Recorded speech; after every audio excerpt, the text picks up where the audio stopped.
കടം വേണോ? ലോകോത്തര ബ്രാൻഡുകളുടെ എല്ലാ മൊബൈൽ ഫോണുകളും smart T V, smart watch, headset തുടങ്ങിയ എല്ലാ ഗാഡ്ജറ്റുകളും തവണ വ്യവസ്ഥയിൽ സ്വന്തമാക്കൂ. ജ്യോതി മൊബൈൽസ്, ഏരൂർ. മഞ്ഞയും ചുവപ്പ് നിറത്തിലുള്ള നല്ല ജമന്തി പൂപ്പാടം കാണാൻ അങ്ങ് തമിഴ്നാട്ടിലേക്ക് അങ്ങ് പോകണ്ട. ഇങ്ങ് കൊല്ലം ജില്ലയിലെ ഒരു ചെറു ഗ്രാമത്തിലെത്തിയാൽ മതി. അലയമൺ പഞ്ചായത്തിലെ മാർക്കറ്റിനോട് ചേർന്ന് ഹരിതകർമ്മസേന തയ്യാറാക്കിയ പൂപ്പാടത്തിന്റെ വിശേഷങ്ങൾ അറിയാം. നാട്ടുവാർത്തയുടെ അഞ്ചൽ ബ്യൂറോ തയ്യാറാക്കിയ ഓണം സ്പെഷ്യൽ. വീടുകളിൽ നിന്നുള്ള പ്ലാസ്റ്റിക് ഉൾപ്പെടെയുള്ള മാലിന്യം ശേഖരിക്കുക മാത്രമല്ല അലയമൺ പഞ്ചായത്തിലെ ഹരിതകർമ്മസേന പ്രവർത്തകർ ചെയ്യുന്നത്. മനം കുളിർക്കും വിധം മഞ്ഞയും ചുവപ്പും നിറത്തിലുള്ള പൂപ്പാടവും ഒരുക്കാൻ കഴിയുമെന്ന് തെളിയിച്ചിരിക്കുകയാണിവർ. പ്ലാസ്റ്റിക് മാലിന്യം ശേഖരിച്ച് സൂക്ഷിക്കുന്ന ചണ്ണപ്പെട്ട മാർക്കറ്റിന് സമീപമുള്ള MCFനോട് ചേർന്നുള്ള തരിശുഭൂമിയിൽ ചെണ്ടുമല്ലി കൃഷി ഇറക്കി ഇപ്പോൾ വിളവെടുപ്പ് പാകമായി പൂത്തുലഞ്ഞു നിൽക്കുകയാണ്.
പൂക്കളുടെ ക്ഷാമം പരിഹരിക്കുകയും വരുമാനം നേടുകയും മാത്രമല്ല ഇവരുടെ ലക്ഷ്യം.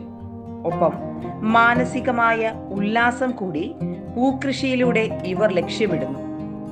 കഴിഞ്ഞ വർഷവും പൂക്കൃഷി നടത്തി 100 മേനി ലഭിച്ചതോടെയാണ് ഇക്കൊല്ലവും കൃഷി നടത്താൻ ഇവർ രംഗത്തിറങ്ങിയത്. 28 പേരടങ്ങുന്ന ഹരിതകർമ്മസേനയിൽ ഓരോ ദിവസം ഓരോ സംഘങ്ങളായി തിരിഞ്ഞാണ് പൂക്കൃഷി പരിപാലനം. ഒരു മനസ്സോടെയാണ് പൂക്കൃഷി നടത്തുന്നതെന്ന് ഇവർ പറയുന്നു. അലയമൺ പഞ്ചായത്തിലെ ഹരിതകർമ്മസേന അംഗങ്ങളുടെ ഒരു സംരംഭമാണ് ഇത്. തരിശു ഭൂമിയായിരുന്നു ഞങ്ങളിവിടെ വരുന്ന മുമ്പേ.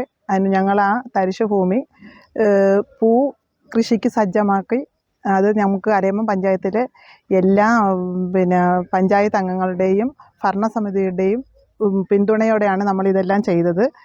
പിന്നെ ഞങ്ങളുടെ കൂട്ടായ പരിശ്രമത്തിൻ്റെ ഫലമായിട്ടാണ് ഇത്രയും നല്ല രീതിയിൽ പൂക്കൃഷി സംരംഭം തുടങ്ങാൻ ഞങ്ങൾക്ക് സാധിച്ചത്. അതിലെല്ലാ അംഗങ്ങളും ഒത്തൊരുമയോടെയും നല്ല മനസ്സോടെയാണ് നിന്നത്.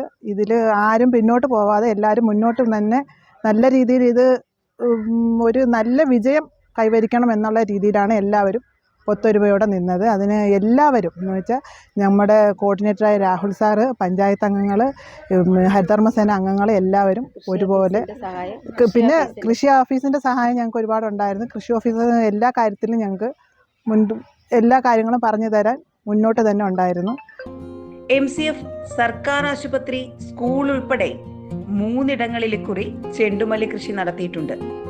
പൂർണ്ണ സഹകരണവും സഹായവും നൽകി ഗ്രാമപഞ്ചായത്തിലെ ജനപ്രതിനിധികളും ഹരിതകർമ്മസേനയുടെ ചുമതലയുള്ള ഉദ്യോഗസ്ഥരും ഒപ്പമുണ്ട്. ഓണത്തിന് അത്തം മുതൽ 10 നാൾ വരെ അത്തപ്പൂക്കളമിടാൻ പൂവിനായി നെട്ടോട്ടമോടുന്നവർക്ക് ഇവിടെ എത്തി കുറഞ്ഞ വിലയ്ക്ക് പൂക്കൾ വാങ്ങാൻ കഴിയും. പൂക്കളുടെ വിളവെടുപ്പ് ഉത്സവമാക്കി തീർക്കാനുള്ള ഒരുക്കത്തിലാണ് ഗ്രാമപഞ്ചായത്തും ഹരിതകർമ്മസേനയും. പൂക്കൃഷി ഇറക്കി 100 മേനി വിളവും നേടി. ഇനി ഇത് വിജയിപ്പിക്കേണ്ടത് നാട്ടുകാരുടെ കൂടി ഉത്തരവാദിത്തമാണെന്ന് ഇവർ ഓർമ്മിപ്പിക്കുന്നു. ഞങ്ങൾ ഓണം വിപണിയെ ലക്ഷ്യമാക്കിയാണ് ഈ സംരംഭം തുടങ്ങിയത്, പൂക്കൃഷി നടത്തിയത്. ഞങ്ങൾ നല്ല രീതിയിൽ തന്നെ ഇത് വിജയിപ്പിച്ചെടുക്കണമെന്നാണ് ഞങ്ങളുടെ തീരുമാനവും. ഇത് എല്ലാ അംഗങ്ങളും നാട്ടുകാരും ഇതിനൊന്ന് നമ്മളോട് സഹകരിച്ച് ഈ പൂ വാങ്ങി ഞങ്ങളെ വിജയിപ്പിക്കണമെന്ന് ഞങ്ങൾ അഭ്യർത്ഥിക്കുന്നു. ഞങ്ങൾക്ക് ഇപ്പോൾ തന്നെ 3 സ്ഥലത്ത് ഈ കൃഷിയുണ്ട്. അടുത്ത വർഷം ഞങ്ങൾ ഇതിനെ ഒന്നുകൂടി വിപുലമാക്കാനാണ് ഉദ്ദേശിക്കുന്നത്. നാട്ടുകാരുടെ എല്ലാവരുടെയും സഹായം ഉണ്ടെങ്കിൽ മാത്രമേ നമുക്കിത് വിജയകരമാകത്തുള്ളൂ. മലയാളികൾക്ക് അത്തപ്പൂക്കളം ഒരുക്കാനുള്ള പൂക്കൾ കൂടുതലായും എത്തുന്നത് തമിഴ്നാട്ടിൽ നിന്നുമാണ്. ഇതിന് ഒരു പരിധിവരെയെങ്കിലും പരിഹാരമെന്ന നിലയിലാണ് ഗ്രാമപഞ്ചായത്തുകൾ പൂക്കളിൽ രാജാവായ ചെണ്ടുമല്ലി അഥവാ ജമന്തി പൂക്കളുടെ കൃഷി പ്രോത്സാഹിപ്പിച്ചത്. ഈ പ്രോത്സാഹനമാണ് ഈ ഹരിതകർമ്മ കൂട്ടായ്മയെ പൂക്കൃഷിയിൽ ഇത്രത്തോളം എത്തിച്ചത്. വരും വർഷങ്ങളിൽ കൂടുതലിടങ്ങളിൽ വ്യത്യസ്തങ്ങളായ പൂക്കൃഷി നടത്താനാണ് കൂട്ടായ്മയുടെ ലക്ഷ്യം. നാട്ടുവാർത്ത അഞ്ചൽ.